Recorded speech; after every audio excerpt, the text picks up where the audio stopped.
Tady Honza má kamaráda, který je v Benešově. Jo?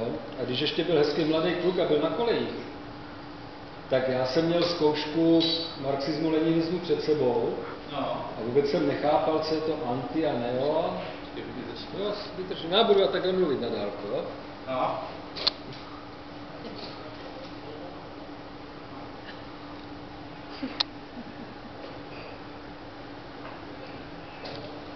No ten jeho kamarád se jmenuje teda mezi náma Pepa Duchoslav, jo?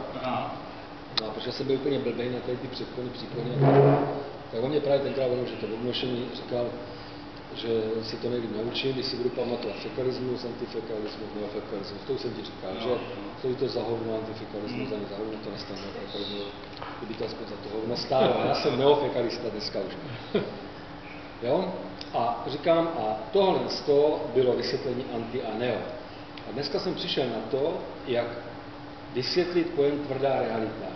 A než se to rozpadlo, tu budete začal vykládat ty vtipy, tak jsem chtěl říct, a tam jde Jirka Ivana, ať si takhle stoupneme za sebou, abych mohl říct, že já mám ženu Naďu, Naďa má bráchu Jirku, Jirka má za manželku Ivu, Iva má za bráchu Laďu, Laďa má za manželku Naďu, Laďa s Naďou a já s Naďou, on má dceru, a ty se dneska právě vzali, a to je ta tvrdá realita. No a teď jsem přišel na to, že on to snímá všechno, že Monča nemůže zakopnout o kluka.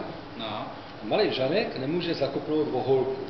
A že bychom si takhle mohli stoupnout, že by to bylo jako, že malý Žanek je synem mýho bráchy a Blanky, jo, já, Naďa, Jirka, Ivana, jo, takhle. Jo, že bychom si tak dali, tím, že byste posunuli jenom Jirka a Ivana, a oni mají dceru, a kdyby se vzali, tak to by byla super tvrdá realita. Že by se to chtěli dát dohromady. Jo, ale to jsem můžu Ale si neděláte tak náhodou učen bez Hostinskýho, chlapci. Ale to vypadalo s Jarinem taky, tak kapelě se, jak to dopadlo.